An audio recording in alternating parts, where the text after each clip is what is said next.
Praise the lord ಪ್ರಿಯರೇ, ದೇವರ ಅತಿ ಪರಿಶುದ್ಧವಾದ ನಾಮಕ್ಕೆ ಸ್ತೋತ್ರವಾಗಲಿ. ಯೇಸು ಕ್ರಿಸ್ತನ ಅಭಿಷೇಕ ಉಳ್ಳ ನಾಮದಲ್ಲಿ ಪವಿತ್ರ ಆತ್ಮರ ಸಹಾಯದಿಂದ ಇವತ್ತಿನ ದಿನದ ಮುಂಜಾನೆಯ ಒಂದು ಸತ್ಯವೇದದ ಸತ್ಯ ಸಂದೇಶ ಅಂತ ಹೇಳ್ತಕ್ಕಂಥ ಒಂದು ಭಾಗದಡಿಯಲ್ಲಿ ನಾನು ಇವತ್ತು ನನಗೆ ದೇವರು ದಯಪಾಲಿಸಿದ ವಚನ, ನಮ್ಮನ್ನು ದೇವರು ಯಾವ ಉದ್ದೇಶಕ್ಕಾಗಿ ಕರೆದಿದ್ದಾರೋ ಆ ಉದ್ದೇಶವನ್ನು ನಾವು ಪೂರೈಸಲೇಬೇಕು. ನಾವು ಪೂರೈಸಲಿಲ್ಲ ಅಂದರೆ ನಾವು ದೇವರ ರಾಜ್ಯಕ್ಕೂ ಕೂಡ ಬಾಧ್ಯರಲ್ಲ ಅಂತ ಹೇಳುವಂಥದ್ದೇ ಒಂದು ವಚನವನ್ನು ನಾನು ನಿಮಗೆ ಕೊಡ್ತಾ ಇದ್ದೀನಿ ಪ್ರಿಯರೇ.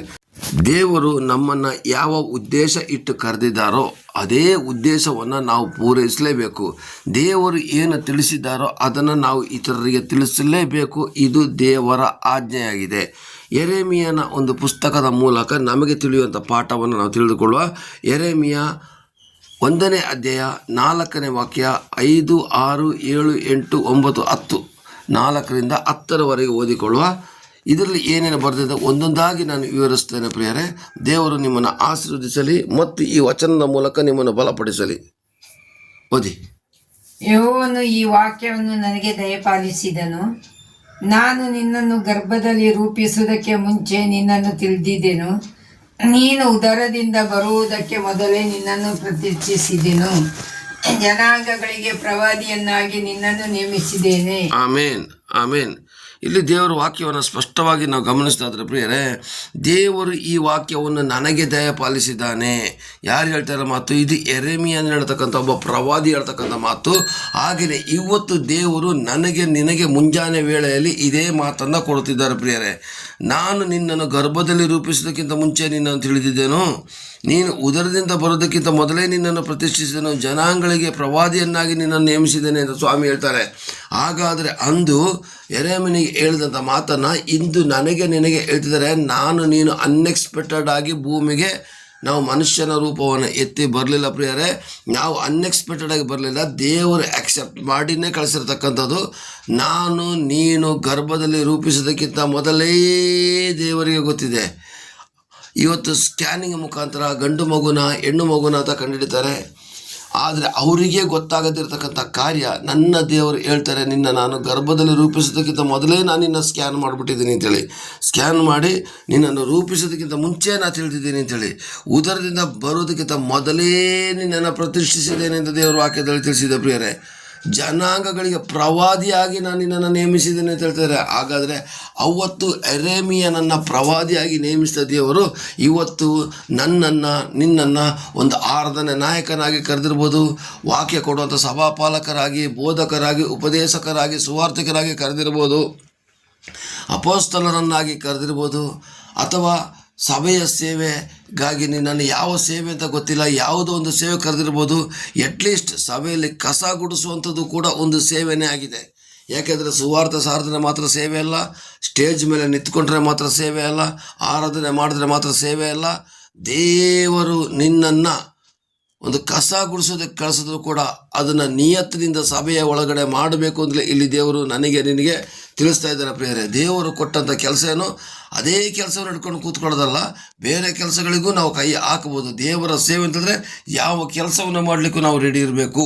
ಅಂದು ಪ್ರವಾದಿಯಾಗಿ ನೇಮಿಸಿದಂತಹ ದೇವರು ಇಂದು ನಿನ್ನನ್ನು ಏನಕ್ಕಾಗಿ ನೇಮಿಸಿದ್ದಾರೆ, ಯಾವ ಕಾರ್ಯಕ್ಕಾಗಿ ನೇಮಿಸಿದ್ದಾರೆ ಅಂತ ನೀನು ಕಂಡುಕೊಳ್ಳಬೇಕಾಗಿದೆ ಪ್ರಿಯರೇ. Praise the lord. ಹಾಗೆಯೇ ಆ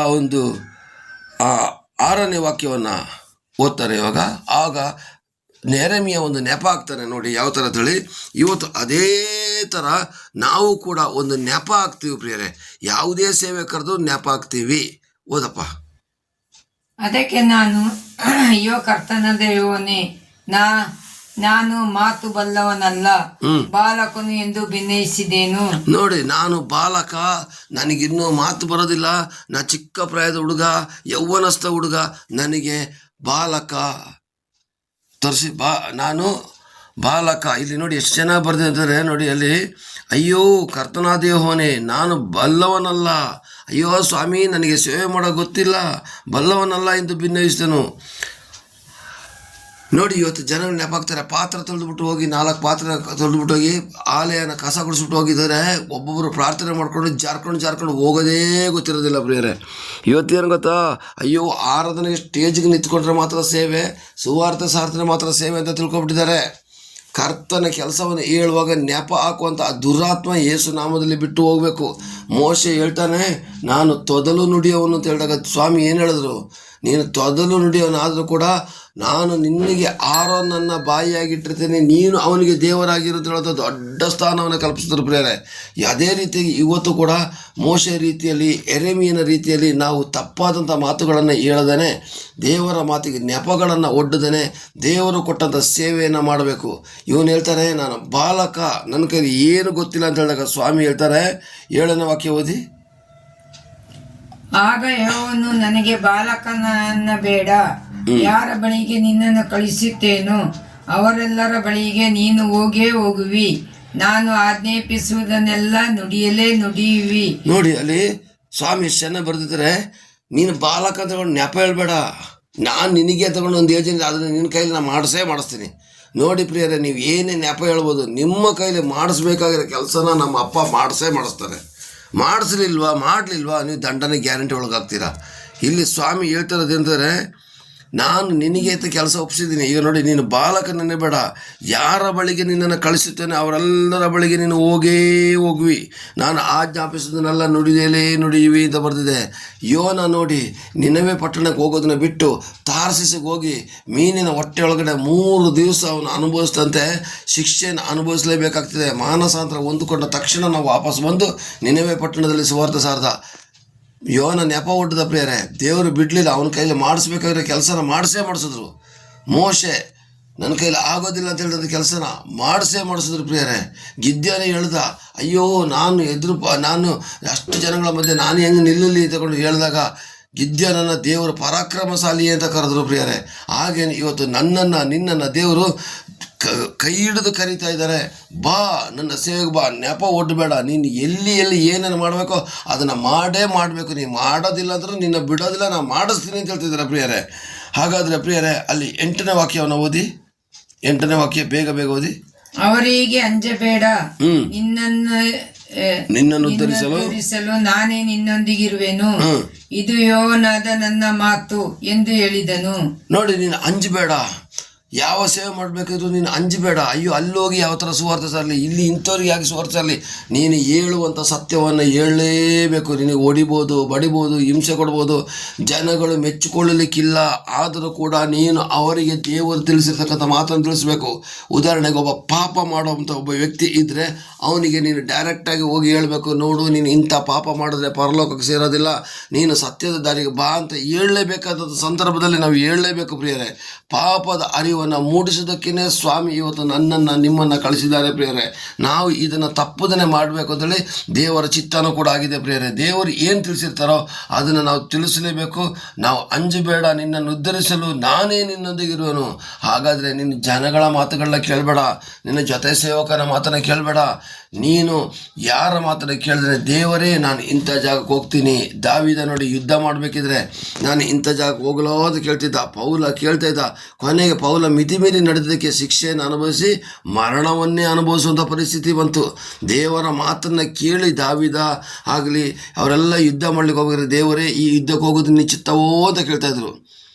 ಕೊನೆಗೆ ದೇವರ ಮಾತನ್ನು ಕೇಳಿ ಹೋಗ್ತಿದ್ರು ಪ್ರಿಯರೇ. ಆದರೆ ಪೌಲ ಏನು ಮಾಡ್ದ, ಸೌಲ ಏನು ಮಾಡ್ದ, ತಪ್ಪಾದ ರೀತಿಯಲ್ಲಿ ದೇವರ ಮಾತಿಗೆ ವಿಧೇಯನಾಗದೆ ಹೋಗಿ ಸೋತು ಕೊನೆಗೆ ಮರಣವನ್ನು ಅನುಭವಿಸುವಂಥ ಪರಿಸ್ಥಿತಿ ಬಂತು ಪ್ರಿಯರೇ. ಅದಲ್ಲದೇ ಅವನ ಮಗ, ಸೈನ್ಯ ಪರಿವಾರದವರು ಒಬ್ಬ ಮಾಡೋ ತಪ್ಪಿನಿಂದ ಎಲ್ಲರೂ ಶಿಕ್ಷೆ ಅನುಭವಿಸಲೇಬೇಕಾಯ್ತು ಪ್ರಿಯರೇ. ಹಾಗೆಯೇ ಪ್ರಿಯರೇ, ದೇವರು ನಮ್ಮೊಂದಿಗೆ ಇದ್ದ ಮೇಲೆ ದೇವರ ಮಾತನ್ನು ನಾವು ಕೇಳಲೇಬೇಕು. ಇದು ದೇವರು ಹೇಳಿದಂಥ ಮಾತಾಗಿದೆ. ನೋಡಿ, ಇಲ್ಲಿ ಬರ್ತಿದೆ, ಯೆಹೋವನಾದ ನನ್ನ ಮಾತು ಎಂದು ಹೇಳಿದನು. 9ನೇ ವಾಕ್ಯ ಬೇಗ ಓದಿ. ಆಗ ಯೆಹೋವನು ಕೈ ಚಾಚಿ ನನ್ನ ಬಾಯನ್ನು ಮುಟ್ಟಿ, ಇಗೋ ನಿನ್ನ ಬಾಯಲ್ಲಿ ನನ್ನ ಮಾತುಗಳನ್ನು ಇಟ್ಟಿದ್ದೇನೆ. ನೋಡಿ, ದೇವರು ಹೇಳ್ತಾರೆ, ನನ್ನ ಮಾತನ್ನು ನಿನ್ನ ಬಾಯಲ್ಲಿಟ್ಟಿದ್ದೇನೆ, ನೀನು ಮೂಗಲ್ಲ, ನೀನು ಬಾಯಿ ಮುಚ್ಕೊಂಡಿರಬೇಡ. ಇವತ್ತು ಸುಮಾರು ಜನ ನೋಡಬೇಕು, ಎಲ್ಲಿ ಸುವಾರ್ತೆ ಸಾರಬೇಕು ಅಲ್ಲಿ ಸಾರೋದಿಲ್ಲ, ಎಲ್ಲಿ ಇವರಿಗೆ ಇಷ್ಟ ಬರ್ತದೋ ಆ ಜಾಗದಲ್ಲಿ ಸಾರ್ತಾರೆ. ಕಠಿಣವಾದಂಥ ಜಾಗದಲ್ಲೂ ಕೂಡ ಸುವಾರ್ತೆ ಸಾರಬೇಕು. ಯೋನನು ನಿನವೆ ಪಟ್ಟಣದಲ್ಲಿ ಸಾರಿ ಹೇಳಿದ್ರಿಂದ ಅಲ್ಲಿರೋ ಜನಗಳ ರಕ್ಷಣೆ ಹೊಂದಿದ್ರು ಪ್ರಿಯರೇ. ಗೋಣಿ ತಟ್ಟನ್ನು ಹಾಕ್ಕೊಂಡು ಮೈ ಮೇಲೆ ಬೂದಿ ಹಾಕ್ಕೊಂಡು ರಕ್ಷಣೆ ಹೊಂದಿದ್ರು ಪ್ರಿಯರೇ.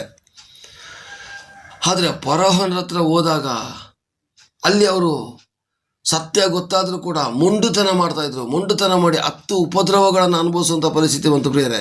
ಕೇಳುವಂಥ ಜನಗಳು ಕೇಳಲಿ ಪ್ರಿಯರೇ, ಕೇಳದೇ ಇರತಕ್ಕಂಥ ಜನಗಳು ಬೇಡ. ನಿನ್ನ ಡ್ಯೂಟಿ ಏನು, ದೇವರು ತಿಳಿಸಿದ್ದನ್ನು ನಿನ್ನ ಜನಗಳಿಗೆ ತಿಳಿಸೋದು. ಈಗ ಮೋಶೆಗೆ ತೆಗಿಲಿಕ್ಕೆ ಹೋದರೆ ಜನ ಅವ್ರು ಕೇಳಲಿಲ್ಲ, ಕೊನೆಗೆ ಅವರೆಲ್ಲರೂ ಸರ್ವನಾಶ ಆದರು. ಆದರೆ ನಿನವೆ ಪಟ್ಟಣದವರು ಕೇಳಿದ್ರು, ರಕ್ಷಣೆ ಹೊಂದ್ಕೊಂಡ್ರು ಪ್ರಿಯರೇ. ಹಾಗೆಯೇ ಇಲ್ಲಿ ಯೆರೆಮೀಯನಿಗೆ ಸ್ವಾಮಿ ಹೇಳ್ತಿದ್ದಾರೆ, ನನ್ನ ಮಾತುಗಳನ್ನು ನಿನ್ನ ಬಾಯಲ್ಲಿ ಇಟ್ಟಿದ್ದೇನೆ ಅಂತ ಹೇಳಿದ್ದಾರೆ. ಹಾಗಾದರೆ ದೇವರ ಮಾತನ್ನು ಇಟ್ಟ ಮೇಲೆ ನೀನು ಆಗಲೇ ಮೇಲ್ಗಡೆ ವಾಕ್ಯದಲ್ಲಿ ಓದ್ದಾಗೆ ಪ್ರಿಯರೇ, 8ನೇ ವಾಕ್ಯದಲ್ಲಿ ಓದ್ದಾಗೆ, ಅಂಜಬೇಡ, ದೇವರ ವಾಕ್ಯ ನಿನ್ನ ಬಾಯಲ್ಲಿ ಇಟ್ಟಿದ್ದಾರೆ. ಇಟ್ಟಂಥ ಮಾತುಗಳನ್ನು ನೀನು ಅಕಸ್ಮಾತ್ ಹೇಳಲಿಲ್ಲ ಅಂದರೆ ನೀನು ಗ್ಯಾರಂಟಿ ದಂಡನೆ ಬರ್ತದೆ ಪ್ರಿಯರೇ. ಕೆಳಗಡೆ ವಾಕ್ಯ ಓದಿ, 10ನೇ ವಾಕ್ಯ. ಕಿತ್ತು ಹಾಕುವುದು, ಕೆಡುವುದು, ನಾಶಪಡಿಸುವುದು, ಹಾಳು ಮಾಡುವುದು, ಕಟ್ಟುವುದು, ನೆಡುವುದು, ಈ ಕಾರ್ಯಗಳನ್ನು ಮಾಡುವುದಕ್ಕೋಸ್ಕರ ಜನಾಂಗಗಳ ಮೇಲೂ ರಾಜ್ಯಗಳ ಮೇಲೂ ನಿನ್ನನ್ನು ಈ ದಿನ ನೇಮಿಸಿದ್ದೇನೆ ಅಂದನು. ನೋಡಿ, ಕಿತ್ತು ಹಾಕುವುದು, ಕೆಡುವುದು, ನಾಶ ಮಾಡುವುದು, ಹಾಳು ಮಾಡೋದು, ಅದರ ಅರ್ಥ ಏನು ಗೊತ್ತಾ ಪ್ರಿಯರೇ? ಕೆಟ್ಟ ಕಾರ್ಯಗಳನ್ನು ಕಿತ್ತು ಹಾಕುವುದು, ಕೆಟ್ಟ ಕಾರ್ಯಗಳನ್ನು ಯೇಸುವಿನ ನಾಮದಲ್ಲಿ ಕೆಡವಿ ಹಾಕುವುದು. ಯೆರಿಕೋ ಪಟ್ಟಣದಲ್ಲಿ ಅವರು ಜಯಘೋಷವನ್ನು ಮಾಡಿದ ತಕ್ಷಣ ಕೋಟೆನೇ ಬಿದ್ದು ಹೋಯಿತು ಅಂತ ಹೇಳಿದ ಮೇಲೆ ಪ್ರಿಯರೇ, ನಮ್ಮ ವಿರುದ್ಧವಾಗಿ ಬರ್ತಕ್ಕಂಥ ಎಲ್ಲ ಯೆರಿಕೋ ಕೋಟೆ ಗೋಡೆಗಳನ್ನು ನಾವು ಬೀಳಿಸಲೇಬೇಕು ಪ್ರಿಯರೇ. ಕಟ್ಟುವುದು, ನಡುವುದು, ಒಳ್ಳೆಯ ಕಾರ್ಯಗಳನ್ನ ಕಟ್ಟಿರಿ, ಒಳ್ಳೆಯ ಕಾರ್ಯಗಳನ್ನ ನಡಿರಿ, ಅದಕ್ಕೆ ನೀರು ಹಾಕಿ ಗೊಬ್ಬರ ಹಾಕಿ ಪೋಷಿಸಿರಿ. ಅದೇ ಥರದಲ್ಲಿ ಇವತ್ತು ಕೆಟ್ಟ ಕಾರ್ಯಗಳನ್ನು ನಾವು ನಾಶಪಡಿಸುತ್ತಾ ಅವರ ಒಳಗಡೆ, ಅಂದರೆ ನೀನು ಎಲ್ಲಿಗೆ ಹೋಗಿ ದೇವರ ಮಾತನ್ನು ಹೇಳಬೇಕು ಅಂತ ದೇವರು ತೋರಿಸಿದಾರೋ ಅವರ ಒಳಗಡೆ ಇರತಕ್ಕಂಥ ಕೆಟ್ಟ ಕಾರ್ಯಗಳನ್ನ ಕಟ್ಟಿ ಹಾಕಿ, ಕೆಟ್ಟ ಕಾರ್ಯಗಳನ್ನ ಕೆಡವಿ ಹಾಕಿ, ಅವರಲ್ಲಿ ಕರ್ತನ ಕಾರ್ಯಗಳನ್ನು ನೀನು ನೆಟ್ಟು ರೂಪಿಸಿ ಬರಬೇಕು ಅಂತಲೇ ಸ್ವಾಮಿ ಇವತ್ತು ನನಗೆ ನಿನಗೆ ಹೇಳಿರ್ತಕ್ಕಂಥ ಮಾತಾಗಿದೆ ಪ್ರಿಯರೇ. ಹಾಗಾದರೆ ಜನಾಂಗಗಳ ಮೇಲೂ ರಾಜ್ಯಗಳ ಮೇಲೂ ನಿನ್ನನ್ನು ನೇಮಿಸಿದ್ದೇನೆ. ಹಾಗಾದರೆ ಪ್ರಿಯರೇ, ನೀನು ಇರುವಂಥ ಕುಟುಂಬಕ್ಕೆ ಮಾತ್ರ ರಕ್ಷಣೆ ಹೊಂದ್ಕೊಂಡು ಮೂಲೆಯಲ್ಲಿ ಕೂತ್ಕೊಳ್ಳೋದಲ್ಲ. ಅಯ್ಯೋ, ನಮ್ಮ ಕಡೆ ರಕ್ಷಣೆ ಹೊಂದಿ 14 ವರ್ಷ ಆಯಿತು, 20 ವರ್ಷ ಆಯಿತು ಅಂತ ಹೇಳ್ತಾರೆ. ಆದರೆ ಎಷ್ಟು ಆತ್ಮಗಳನ್ನು ಹಿಡಿದಿದ್ಯಾ? ಇದು ದೇವರು ನಿನ್ನನ್ನು ಕೇಳುವಂಥ ಪ್ರಶ್ನೆಯಾಗಿದೆ ಪ್ರಿಯರೇ. ಇವತ್ತು ನಿನ್ನನ್ನು ಬರೀ ಕುಟುಂಬದೊಳಗಡೆ, ನಿಮ್ಮ ನೆಂಟರ ಒಳಗಡೆ ಸೇರಿಸಿಲ್ಲ, ಇಡೀ ಜನಾಂಗದ ಮೇಲೆ, ರಾಜ್ಯಗಳ ಮೇಲೆ ನಿನ್ನನ್ನು ನೇಮಿಸಿದ್ರೆ ನಿನಗೆ ಜಾಗಕ್ಕೆ ಲೈಸೆನ್ಸ್ ಇಲ್ಲ. ಎಲ್ಲ ಕಡೆಯಲ್ಲೂ ಕೂಡ ನೀವು ಸುವಾರ್ತೆ ಸಾರಬೇಕು ಅಂತಲೇ ದೇವರು ಇಲ್ಲಿ ತಿಳಿಸಿರುವಂಥ ಮಾತು. ಈಗ 17ನೇ ವಾಕ್ಯ ನೋಡಿ, ಅಕಸ್ಮಾತ್ ನಾವು ಆ ಮಾತನ್ನು ಕೇಳಲಿಲ್ಲ ಅಂತಾರೆ, ಅಂದರೆ ದೇವರು ನಿನಗೆ ತಿಳಿಸಿರ್ತಕ್ಕಂಥ ಮಾತನ್ನು ಕೇಳಲಿಲ್ಲ ಅಂತಾರೆ ಏನಾಗುತ್ತೆ ನೋಡಿ. 17ನೇ ವಾಕ್ಯ.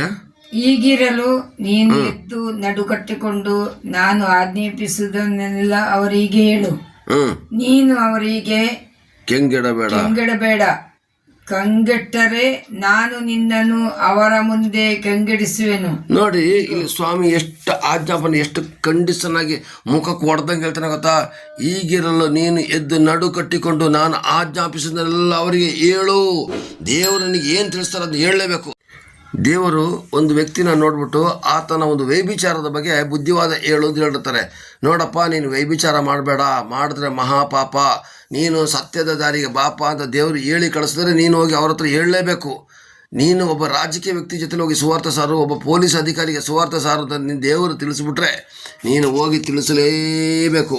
ಯಾಕೆ ಅಂದರೆ ಇವತ್ತು ದೇವರು ಹೇಳ್ತಾ ಇದ್ದಾರೆ, ಇಗೋ ಈಗಿರಲು ನೀನು ಎದ್ದು ನಡುಕಟ್ಟಿಕೊಂಡು ನಾನು ಆಜ್ಞಾಪಿಸಿದನೆಲ್ಲ ಅವರಿಗೆ ಹೇಳು. ನೀನು ಅವರಿಗೆ ಕಂಗೆಡಬೇಡ. ಕಂಗೆಟ್ಟರೆ ನಾನು ನಿನ್ನನ್ನು ಅವರ ಮುಂದೆ ಕಂಗೆಡಿಸುವನು. ಅಂದರೆ ಇವತ್ತು ನೋಡಿ, ಲೋಕದಲ್ಲಿ ಸುಮಾರು ಜನಗಳ ಮುಂದೆ ದೇವರ ಮಕ್ಕಳು ನಾಚಿಕೆಗೀಡಾಗ್ತಿದ್ದಾರೆ. ಯಾಕೊತ್ತಾ? ಅವ್ರಿಗೆ ಏನು ಹೇಳಬೇಕು ಅದನ್ನೇ ಹೇಳಲಿಕ್ಕೆ ಭಯಪಡ್ತಿದ್ದಾರೆ. ಅದಕ್ಕೆ ಏನು ಮಾಡ್ತಾರೆ ಗೊತ್ತಾ, ಅವ್ರನ್ನ ನಮಗಿಂತಲೂ ಉನ್ನತ ಸ್ಥಾನದಲ್ಲಿ ದೇವರು ಇಟ್ಬಿಟ್ಟು ಅವ್ರ ಮುಂದೆ ನಮ್ಮನ್ನು ನಾಚಿಕೆ ಪಡಿಸ್ತಾರಂತೆ. ಯಾಕೆ ನಾಚಿಕೆ ಪಡಿಸ್ತಾರೆ?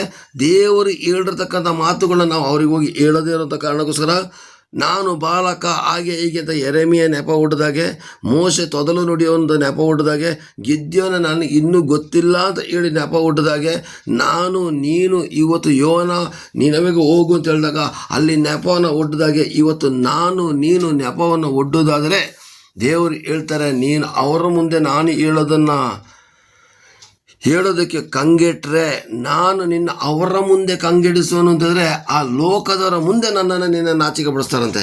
ಹಾಗಾದರೆ ಪ್ರಿಯರೇ, ನಾವು ಸುವಾರ್ತೆ ಸಾರೋದು ಮಾತ್ರ ಅಲ್ಲ, ಸೇವೆ ಮಾಡೋದು ಮಾತ್ರ ಅಲ್ಲ, ಅವರ ಮುಂದೆ ನಾವು ಸಾಕ್ಷಿಯಾಗಿ ನಿಲ್ಲಬೇಕು. ಯಾರ ಮುಂದೆ?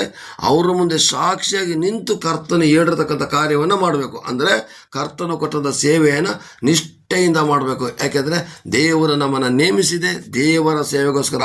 ಇದರ ಮಧ್ಯದಲ್ಲಿ ಹಿಂಸೆಗಳು ಉಂಟು, ತೊಂದರೆಗಳುಂಟು. ಯಾವುದಕ್ಕೂ ಭಯಪಡ್ತಾನೆ ದೇವರು ವಾಕ್ಯದಲ್ಲಿ ಹೇಳಿದೆ, ನಾನೇ ನಿನ್ನೊಂದಿಗಿದ್ದೇನೆ ಅಂತೇಳಿ. ಹಾಗಾದ್ಮೇಲೆ ದೇವರೇ ನೀನು ನನ್ನೊಂದಿಗಿದ್ಯಾ, ನನ್ನನ್ನು ರಕ್ಷಿಸು, ಬಲಪಡಿಸು. ನಾನು ಮಾತಾಡೋಂಥ ಒಂದೊಂದು ಮಾತು, ನೀನು ಆಜ್ಞಾಪಿಸಿದ ಮಾತುಗಳನ್ನು ಅವರಿಗೆ ಹೇಳುವಾಗ ಅವರು ಅದನ್ನು ಸ್ವೀಕರಿಸುವಂತೆ ಮಾಡಪ್ಪ ಅಂತ ಪ್ರಾರ್ಥನೆ ಮಾಡಿ, ದೇವರು ಕೊಟ್ಟಂಥ ಸೇವೆಯನ್ನು ನಿಷ್ಠೆಯಿಂದ ಮಾಡಿ ದೇವರ ನಾಮವನ್ನು ಮಹಿಂಪಡಿಸಿ ನಮ್ಮನ್ನು ನಾವೇ ಅಭಿವೃದ್ಧಿಪಡಿಸಿಕೊಳ್ಳುತ್ತಾ ದೇವರ ವಾಕ್ಯವನ್ನು ಸಾರುತ್ತಾ ದೇವರ ನಾಮವನ್ನು ಮಹಿಂಪಡಿಸುವ ಪ್ರಿಯರೇ, ದೇವರು ನಿಮ್ಮನ್ನು ಆಶೀರ್ವದಿಸಲಿ, ಕೃಪೆಯನ್ನು ನಡೆಸಲಿ, ದೇವರ ಕೊಟ್ಟ ಮಾತಿನ ಪ್ರಕಾರ ನಡೆಯುವಂತಾಗಲಿ ಎಂದು ಪ್ರಾರ್ಥಿಸಿಕೊಳ್ಳುವ. ಆಮೇನ್, ಆಮೇನ್, ಆಮೇನ್.